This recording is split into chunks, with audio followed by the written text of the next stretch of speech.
sink. It just doesn't make any sense around here. Good afternoon, Denmark. Today is the 9th of February, and this is DIS News. My name is Benjamin Lin, and I'll be leading you through today's broadcast. Keith, so good to see you. Likewise, great to see you. Would you say it's a little chilly in here?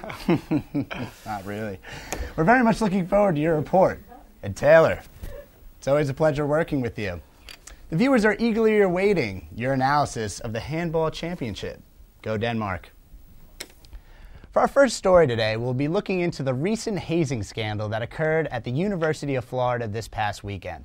According to our reports, the University of Florida has suspended the Alpha Phi Alpha fraternity after learning about their recent hazing violation. Although specifics about the incident itself are still under investigation, the university has reason to believe that the Alpha Phi Alpha chapter had been physically abusing their pledges at one of their off-campus facilities. Any of the students found guilty of a hazing violation will receive expulsion from the school as well as serious criminal penalties. The Alpha Phi Alpha National Chapter released a statement exclaiming, quote, "We cannot say this enough. Hazing is dangerous and illegal and must stop. Alpha Phi Alpha has no place in its membership for the violence and brutality that accompanies hazing. Hazing is illegal," unquote. These hazing allegations have received more attention due to the recent hazing-related death that occurred at Florida and A&M just a few weeks ago. Now on to today's Culture Corner. We have our very own Olivia Beckwith interviewing famous concert promoter Alana Wolins about the upcoming Sensation White concert. Olivia? Thank you, Ben. Today we'll be discussing one of the most widespread and popular music events internationally. Sitting next to me, we have promoter for Sensation White, Alana Wolins. Welcome. Hello, it's great to be here today. Sensation White is a huge event. Can you tell us a little bit about it? Of course, Sensation, as you know, is a huge worldwide event that brings house music to a whole new level. Originally, it only took place in Amsterdam. However, with its growing popularity, it has spread to 13 countries throughout Europe and South America. Everyone is required to wear white and have a good time.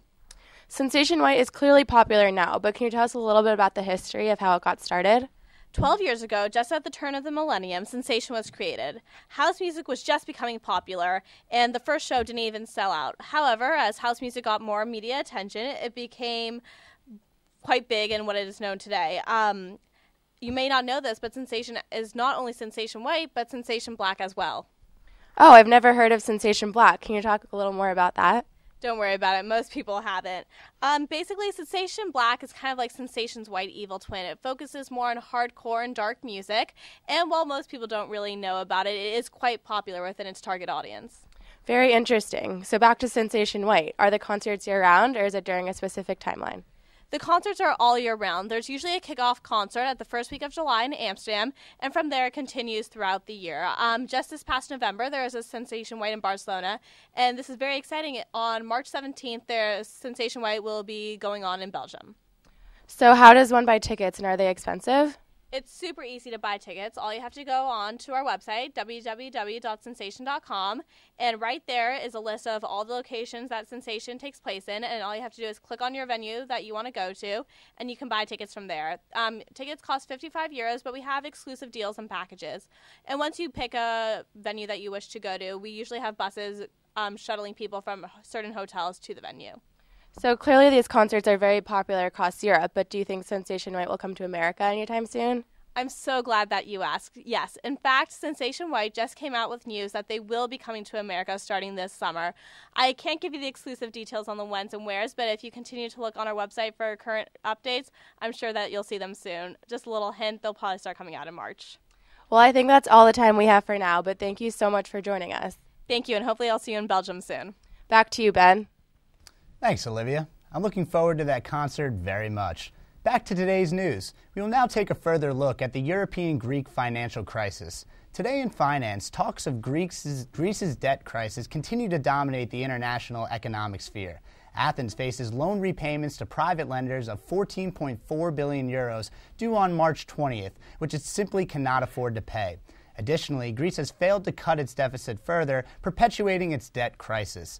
To meet its repayments, the country's Prime Minister, Lucas Papademos, and his coalition government have been trying to reach a deal with the European Union, International Monetary Fund, the European Central Bank, and private creditors.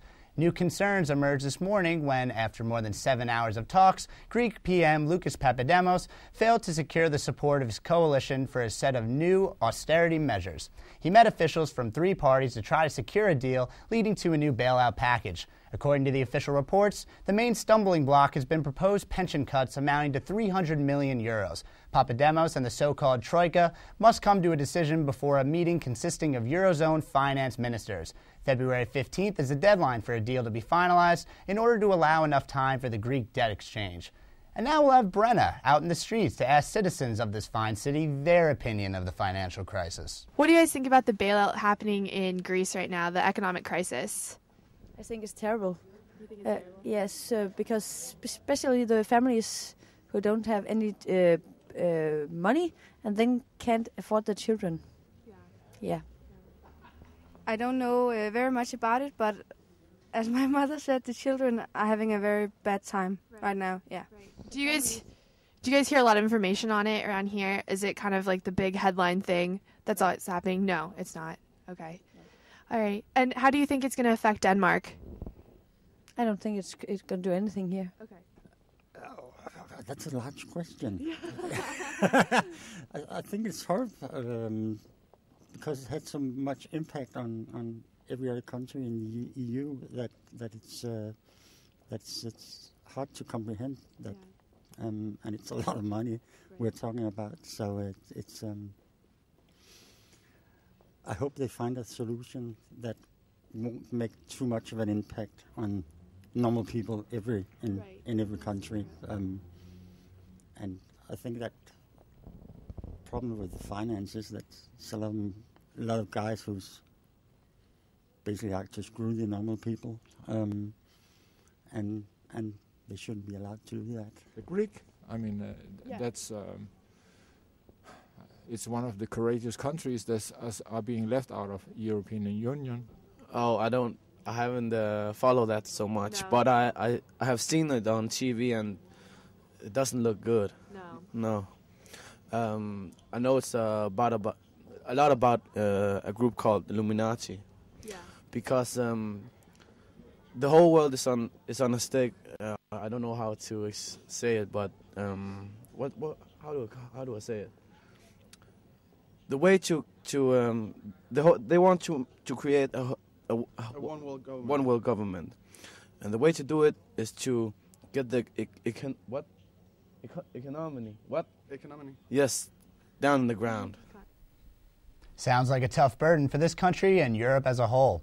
On a lighter note, Danish Halloween spirit is in the air, and the spookiness of the holiday is radiating throughout the city. Our costume specialist, Alex Wagner, is also out in the warm weather, speaking to the folks around town about what they think of this scary holiday.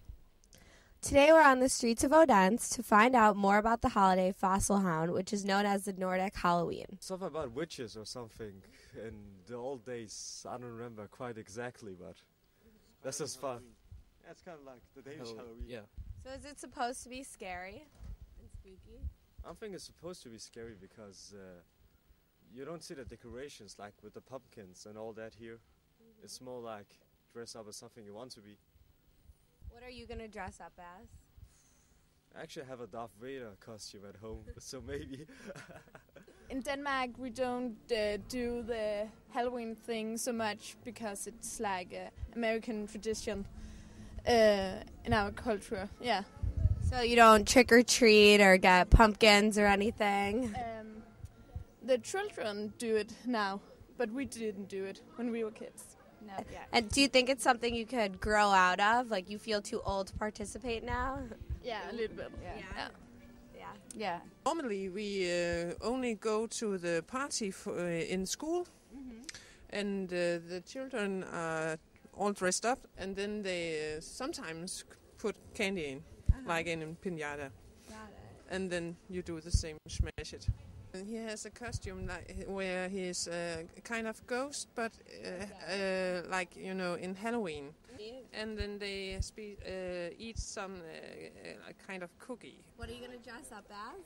Maybe a football player. What team? Barcelona with my friends, maybe. What did you do last year? I was out with my little brother. And some friends. Yeah, and in the school we to the barrel. Yeah. So Fossilhound is clearly a holiday that's mainly celebrated by the children and mostly in schools. But as we're here in Copenhagen, we plan to celebrate it the American way with costumes, treats, and maybe even a pumpkin. Thanks, Alex. Sounds like it's going to be the best Danish Halloween you've ever had. The next segment is for all you entertainment buffs out in the audience. As Oscar season approaches, this year's best films are up against each other to take home the top prize for movie makers. This season's Oscar nominees offer a variety of topics, from the Oakland Athletics to a little boy dealing with his father's death on 9/11. This impressive list of films include War Horse, The Artist, Moneyball, Tree of Life, The Help, Hugo, Extremely Loud and Incredibly Close, The Descendants, and Midnight in Paris. Many of this year's Best Picture nominees have a common thread. Of the 9 movies nominated, 5 of them are based off of books. The movie industry has seen this trend arise in the past decade or so.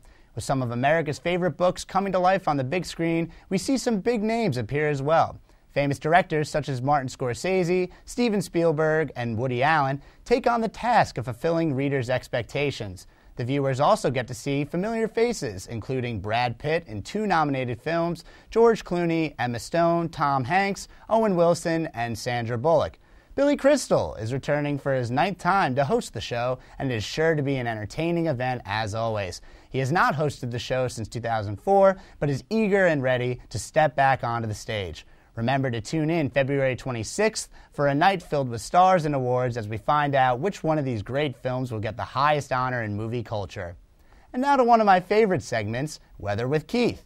5-time Emmy Award winner and world-renowned meteorologist Keith Purchess brings us our local and international weather report. Keith.